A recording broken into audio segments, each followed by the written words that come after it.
મહારાષ્ટ્રમાં આવનારી વિધાનસભા ચૂંટણી માટે તમામ પક્ષો તૈયારી કરી રહ્યા છે। આ દરમિયાન શિવસેના ઠાકરે જૂથના નેતા સંજય રાઉતે ગૃહપ્રધાન અમિત શાહ અને ભાજપ પર આકરા પ્રહારો કર્યા હતા।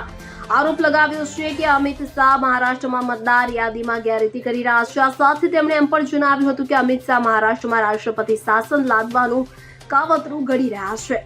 સંજય રાઉતે આરોપ લગાવ્યો છે કે મહારાષ્ટ્ર અને ઝારખંડમાં મતદાર યાદીઓ સાથે છેડછાડ કરવામાં આવી રહી છે।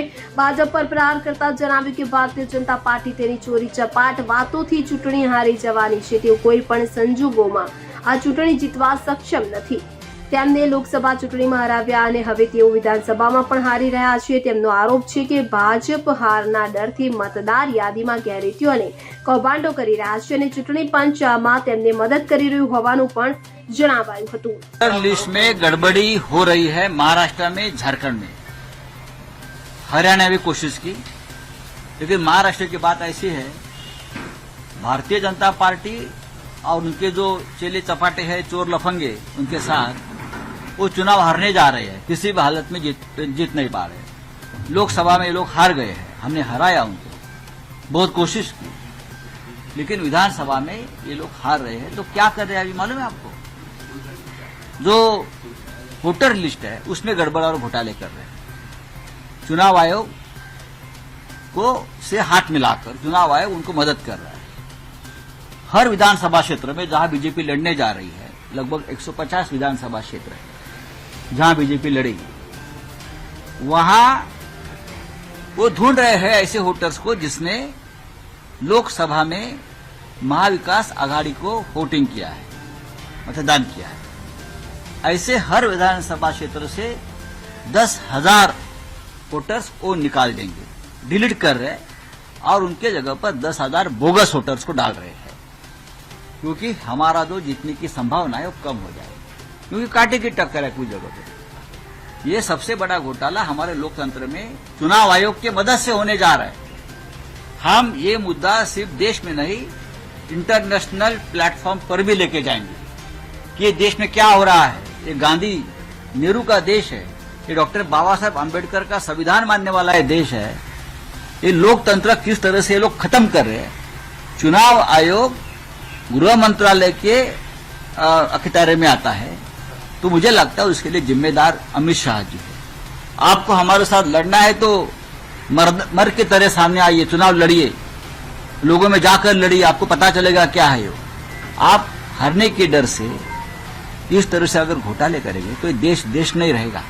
चार प्रमुख नेता इस पूरे मास्टरमाइंड इस पूरे घोटाले के कौन नेता है? कुछ चंद्रशेखर बावनकुळे ने तो एक विशेष प्रशिक्षण शिविर लिया नागपुर में कि एक घोटाला हम कैसे करना चाहते हैं और कैसे कर सकते हैं, पूछे उनको।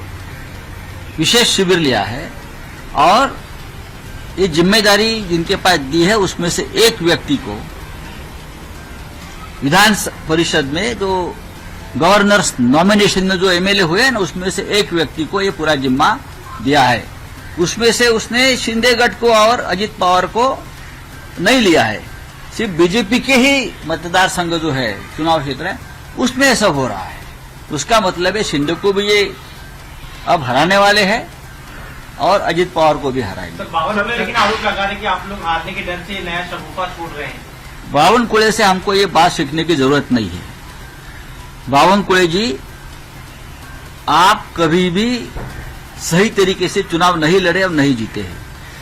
मैं आपको ये बताना चाहता हूं, आपने जो घोटाले शुरू किए हैं उसका पोल खुल हुआ है, अभी आपको भागना पड़ेगा। राष्ट्रपति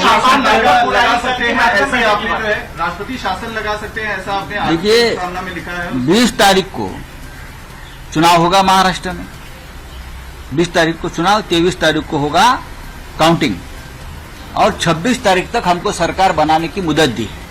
26 को सरकार बनानी पड़ेगी, 23 को अगर काउंटिंग होता है तो 24 तक काउंटिंग चलता है।